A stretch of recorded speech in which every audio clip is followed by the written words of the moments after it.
Seorang pemuda jomblo yang dirindukan oleh bidadari surga. Tahukah kamu siapa orangnya? Dan bagaimana kok bisa dirindukan bidadari surga? Simak ulasannya berikut ini. Dia bernama Julaibib, sekaligus merupakan salah satu sahabat Nabi. Tetapi karena penampilannya yang lusuh, hitam pendek, dan juga dari keluarga yang miskin, membuatnya dipandang remeh oleh sebagian orang. Suatu ketika Rasulullah pernah berjalan di sekitar rumah Julaibib. Ketika itu Rasulullah bertanya kepada Julaibib, "Apakah kamu tidak ada rencana menikah wahai Julaibib?" Julaibib pun menjawab sambil tersenyum dan santun, "Wahai Rasulullah, orang tua mana yang mau menyerahkan anak perempuannya kepadaku?" Di hari berikutnya Rasulullah bertemu lagi dengan Julaibib, dan menanyakan hal yang sama, yaitu tentang pernikahan. Julaibib pun menjawab dengan hal yang sama pula.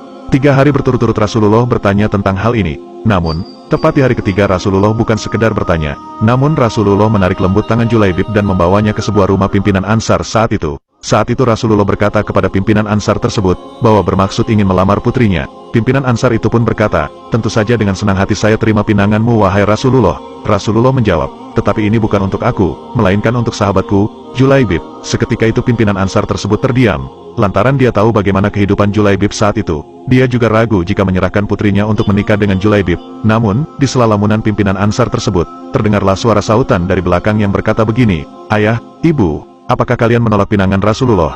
"Sesungguhnya aku tidak akan menolak pinangan Rasulullah, karena aku yakin, Rasulullah tidak akan memberikan pilihan buruk bagi kita, dan Rasulullah tidak akan membuat kita sengsara." Mendengar perkataan tegas dari putrinya, pimpinan Ansar tersebut akhirnya luluh. Pada akhirnya Julaibib mendapatkan seorang bidadari dunia yang cantik dan baik hati.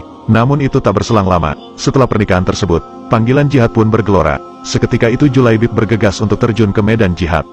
Singkat cerita, setelah perang usai, para sahabat pun sibuk mengevakuasi para syuhada yang gugur. Dan Rasulullah bertanya kepada para sahabat, "Apakah kalian kehilangan seseorang?" Sahabat menjawab, "Tidak ya Rasulullah." Rasulullah bertanya lagi dengan pertanyaan yang sama, "Apakah kalian kehilangan seseorang?"